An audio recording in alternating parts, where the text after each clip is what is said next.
I learned that Canberra is the capital of Australia because Melbourne wanted to be the capital and Sydney wanted to be the capital, so the government decided to pick the halfway mark. So Canberra, although it's not very impressive place, is the capital of Australia.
I'm on the Great Ocean Road going through the rainforest. This is awesome. It's like the dinosaurs are going to pop out around the corner any second.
So 2 or 3 times a week I try and get up nice and early to do my yoga workout, which is usually based on the same vinyasa flow kind of theory. Using your core muscles and standing up tall. And then I finish with something that my body feels like it needs at the time. Quad stretch or a glute stretch or some core stability or some handstands, headstands, even some Pilates, and I'll just add on little bits to make it what my body feels like it needs at the time. So in this workout, forward fold, warrior 1, warrior 2, and then I wanted to do some glute stretches as well because my hip flexors, the small muscle at the front of my hip, was feeling really tight from sitting in the car and doing lots of hiking. So I got myself into the pigeon pose and tried to relax into it, so stretching the quadricep muscles and the glute muscles too.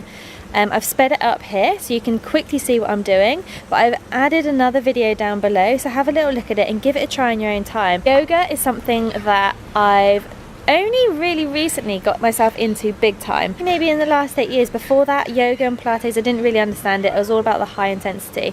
But now, since I've been doing yoga and Pilates, my body feels a lot better, a lot more comfortable, and my high performance is like so much more powerful now. It's great. You should try it.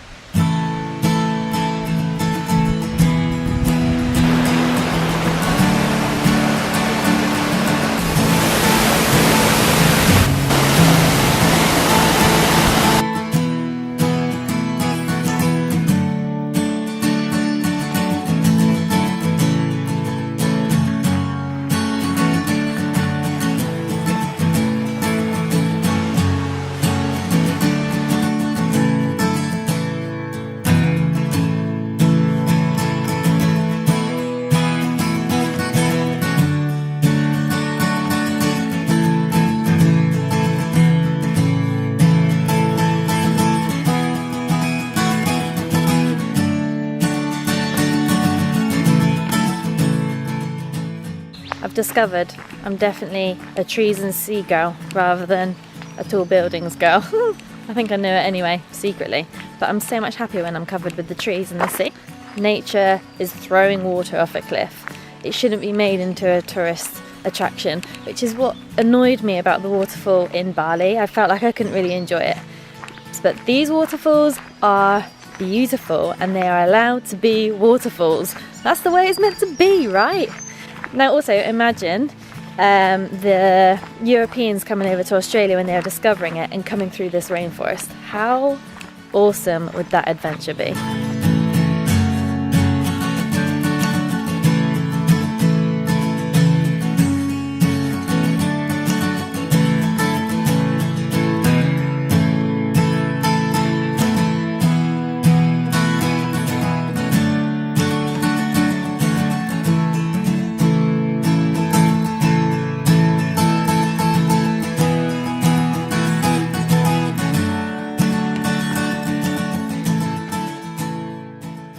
I started my road trip.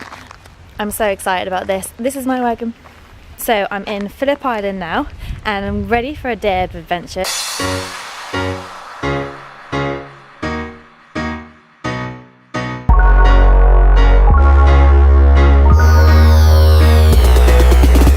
What is that, these people? Looks like a jellyfish. Cross between a see-through dog poo. What is it?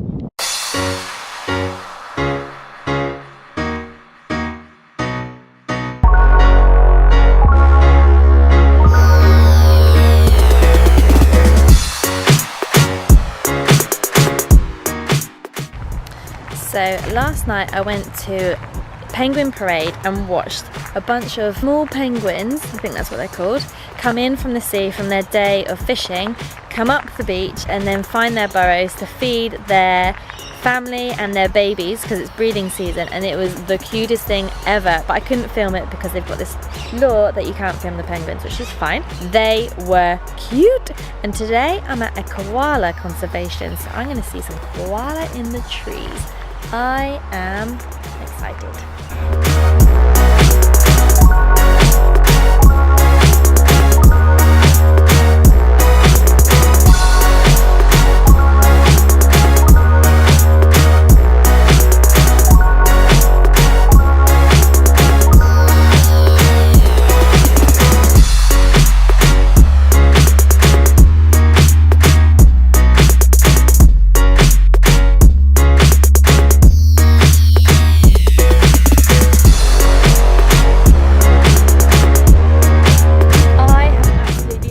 This week in Australia, starting off in very chilly city of Melbourne with its Antarctic winds, then moving off to the east for a couple of days on the Great Ocean Road, enjoying how the Great Ocean Road has the rainforest on one side and the waterfalls, which are amazing. Love those waterfalls and the hikes. And then on the other side of the road is huge beaches, amazing rocks, beautiful skies. And then going back to Melbourne and off to the east for Phillip Island. And who would have thought that you'd be able to find penguins in Phillip Island in Australia? And they are the cutest little penguins ever. And I got to see koalas whilst I was here as well. Plus, the beach is beautiful. So if you enjoyed this video, give me a thumbs up. If you want to see more, remember to subscribe. But don't forget to be happy and healthy.